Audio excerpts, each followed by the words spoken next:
ಇಂದಿರಾನಗರದ service ಅಪಾರ್ಟ್ಮೆಂಟ್ನಲ್ಲಿ ಮಾಯಾ ಹತ್ಯೆ ಪ್ರಕರಣ.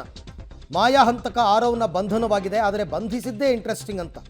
ಸ್ವಲ್ಪ ತಡವಾಗಿದ್ದರೂ ಕೂಡ ಹಂತಕ ಸಿಗ್ತಾ ಇದ್ದಿದ್ದು ಬಹುತೇಕ ಡೌಟೇ ಇತ್ತು. ಯಾಕೆ ಅಂದರೆ ಆತ್ಮಹತ್ಯೆ ಮಾಡ್ಕೊಳ್ಳೋದಕ್ಕೆ ಮನಸ್ಸು ಮಾಡಿದ್ದಂತೆ ಆರವ್. ಪ್ರೇಯಸಿಯನ್ನು ಕೊಂದ ಬಳಿಕ ಪಶ್ಚಾತ್ತಾಪ ಪಟ್ಟಿದ್ದಂತೆ ಈತ ಆತ್ಮಹತ್ಯೆ ಮಾಡ್ಕೊಳ್ಳೋ ಮನಸ್ಸು ಮಾಡಿದ್ದಂತೆ. ಆದರೆ ಆರೋಪಿ ಆರವ್ನ ಮನವೊಲಿಸುವಲ್ಲಿ ಪೊಲೀಸರು ಸಾಕಷ್ಟು ಶ್ರಮ ವಹಿಸಿದ್ದಾರೆ. ಕೊಲೆ ಬಳಿಕ ಮಧ್ಯಪ್ರದೇಶ, ಉತ್ತರ ಪ್ರದೇಶ ಅಲ್ಲಿಗೆಲ್ಲ ಎಸ್ಕೇಪ್ ಆಗಿದ್ದ. ಮತ್ತೆ ದೇವನಹಳ್ಳಿಗೆ ವಾಪಸ್ಸಾಗಿದ್ದ ಹಂತಕ ಆರವ್. ಹಂತಕನ ಮನಸ್ಥಿತಿ ಬಗ್ಗೆ ಮನೋತಜ್ಞರ ಬಳಿ ಪರೀಕ್ಷೆಗೆ ಪೊಲೀಸರು ಈಗ ಚಿಂತನೆಯನ್ನು ನಡೆಸಿದ್ದಾರೆ. ಅಂದರೆ ಅವನನ್ನು ಅರೆಸ್ಟ್ ಮಾಡಿ ಅವನ ಮನವೊಲಿಸಿ ಆತ್ಮಹತ್ಯೆ ಮಾಡಿಕೊಳ್ಳದ ರೀತಿಯಲ್ಲಿ ಸದ್ಯಕ್ಕೆ ಪೊಲೀಸರು ಮಾಡಿದ್ದಾರೆ ಅಂತ. ಆತನನ್ನು ಅರೆಸ್ಟ್ ಮಾಡಿದ್ದಾರೆ. ಆರವ್ ಅಸಾಯ್ ಅಂತ ಆತ ತನ್ನ ಪ್ರೇಯಸಿಯನ್ನೇ ಕೊಂದಿದ್ದ.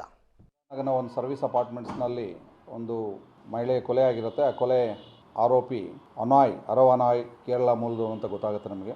ಅವನು ಬೆಳಗ್ಗೆ 8:30 ಸುಮಾರಿಗೆ ಆ ಸರ್ವಿಸ್ ಅಪಾರ್ಟ್ಮೆಂಟಿಂದ ಇಳಿದು ಹೋಗೋದು ಗೊತ್ತಾಗುತ್ತೆ. ಕೊಲೆ ಪ್ರಕರಣ ದಾಖಲಿಸಿಕೊಂಡ ನಂತರ ಒಂದು ವೈಯಕ್ತಿಕ ಕಾರಣಕ್ಕೆ ಅವರಿಬ್ಬರಿಗೂ ಒಂದು ಜಗಳ ಬ್ರೇಕೌಟ್ ಆಗುತ್ತೆ. ಬ್ರೇಕೌಟ್ ಆದ ನಂತರ ಆ ಜೆಪ್ಟೋನಲ್ಲಿ ಆ ಒಂದು ಚಾಕುವನ್ನು ತರಿಸ್ಕೊಂಡು ಮತ್ತು ಒಂದು ನೈಲಾನ್ ರೋಪನ್ನು ಆರ್ಡರ್ ಮಾಡಿ ಆ ಆರೋಪಿ ಅವತ್ತು ಕೊಲೆ ಮಾಡಿ ಅಲ್ಲಿಂದ ಮಾರನೇ ದಿವಸ ಬೆಳಗ್ಗೆ 8:00 ತಪ್ಪಿಸ್ಕೊಂಡು ಹೋಗಿದ್ದ ಅಂತ ನಮ್ಮ ಹತ್ರ ಕನ್ಫೆಸ್ ಮಾಡ್ಕೊಂಡಿದ್ದಾನೆ. ಸೊ ಅದು ಇವತ್ತು ಅಥವಾ ನಾಳೆ ಅವರನ್ನು ಅರೆಸ್ಟ್ ಫಾರ್ಮಾಲಿಟೀಸ್ ಮಾಡಿ ನಮ್ಮ ಪೊಲೀಸ್ ಕಸ್ಟಡಿಗೆ ತೊಗೊಂಡು ಮುಂದಿನ ತನಿಖೆಯನ್ನು ನಾವು ಕೈಗೊಳ್ತೀವಿ.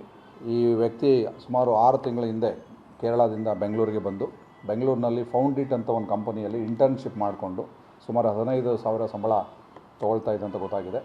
4 ದಿನ ಈ ಬಗ್ಗೆ ಮತ್ತಷ್ಟು ಮಾಹಿತಿ ನನ್ನ ಕೊಲೀಗ್ ನಾಗೇಶ್ ಅವರಿಂದ ಪಡ್ಕೊಳ್ಳೋಣ. ನಾಗೇಶ್, ಮಾಯಾ ಹತ್ಯೆಯಾದ ನಂತರ ಈ ಹಂತಕನ ಬಗ್ಗೆ ಪೊಲೀಸರಿಗೆ ಸುಳಿವು ಸಿಕ್ಕಿದ್ದು ಹೇಗೆ? ಈತನನ್ನು ಬಂಧಿಸಿದ್ದು ಹೇಗೆ? ಬಂಧನವಾದ ಸಂದರ್ಭದಲ್ಲಿ ಆತನ ಮನಸ್ಥಿತಿ ಹೇಗಿತ್ತು? ಇದೆಲ್ಲದರ ಬಗ್ಗೆ ಹೆಚ್ಚಿನ ಮಾಹಿತಿ ಏನಿದೆ?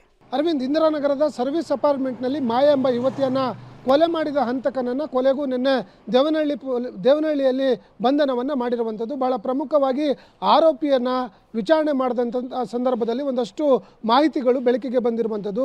ಆರೋಪಿ ಮಾಯಾಳನ್ನು ಕೊಲೆ ಮಾಡಿದ ಬಳಿಕ ತಾನೂ ಕೂಡ ಆತ್ಮಹತ್ಯೆಗೆ ಯತ್ನಿಸಿದ್ದ ಅನ್ನುವಂಥ ವಿಚಾರಗಳು ಕೂಡ ತನಿಖೆಯಿಂದ ಬೆಳಕಿಗೆ ಬಂದಿರುವಂಥದ್ದು. ಅದರ ಜೊತೆಗೆ ಆರೋಪಿ ಇಲ್ಲಿಂದ ಎಸ್ಕೇಪ್ ಹೇಗಾದ ಅನ್ನುವಂಥದ್ದು ಕೂಡ ಭಾಳ ಕುತೂಹಲಕಾರಿಯಾಗಿರುವಂಥದ್ದು. ಆತ ಇಲ್ಲಿಂದ ಮೆಜೆಸ್ಟಿಕ್ ಬಂದು ನೇರವಾಗಿ ಇಲ್ಲಿಂದ ಉತ್ತರ ಪ್ರದೇಶ ಸೇರಿದಂತೆ ಬೇರೆ ಬೇರೆ ರಾಜ್ಯಗಳಲ್ಲಿ ತಲೆಮರೆಸ್ಕೊಂಡಿದ್ದ ಅನ್ನುವಂಥ ವಿಚಾರಗಳು ಕೂಡ ಗೊತ್ತಾಗಿರುವಂಥದ್ದು. ಇವನು ಇಲ್ಲಿಂದ ಅಲ್ಲಿಗೆ ಹೋಗಿ ಆತ್ಮಹತ್ಯೆಗೆ ಯತ್ನಿಸಲಿಕ್ಕೆ ಎಲ್ಲ ರೀತಿಯ ಪ್ಲಾನನ್ನು ಮಾಡ್ಕೊಂಡಿದ್ದ ಅನ್ನುವಂಥ ವಿಚಾರಗಳು ಕೂಡ ತಿಳಿದು ಬಂದಿರುವಂಥದ್ದು. ಆದರೆ ಪೊಲೀಸರು ಆರೋಪಿಯನ್ನು ಹೇಗಾದರೂ ಮಾಡಿ ಜೀವಂತವಾಗಿ ಕರೆತರಬೇಕು ಅನ್ನುವಂಥ ಪ್ಲಾನ್ ಮಾಡಿ ಆತನ ಮನವೊಲಿಸಿ ಆತನನ್ನು ವಾಪಸ್ ಕರೆಸ್ಕೊಂಡು ದೇವನಹಳ್ಳಿ ಇಂಟರ್ನ್ಯಾಷನಲ್ ಏರ್ಪೋರ್ಟಲ್ಲಿ ಆತನಿಗೆ ಬಂಧನವನ್ನು ಮಾಡಿರುವಂಥದ್ದು. ಹಾಗಾಗಿ ಪೊಲೀಸರು ಈತನ ತನಿಖೆ ವೇಳೆ ಒಂದಷ್ಟು ಅಂಶಗಳು ಕೂಡ ಬೆಳಕಿಗೆ ಬಂದಿರುವಂಥದ್ದು.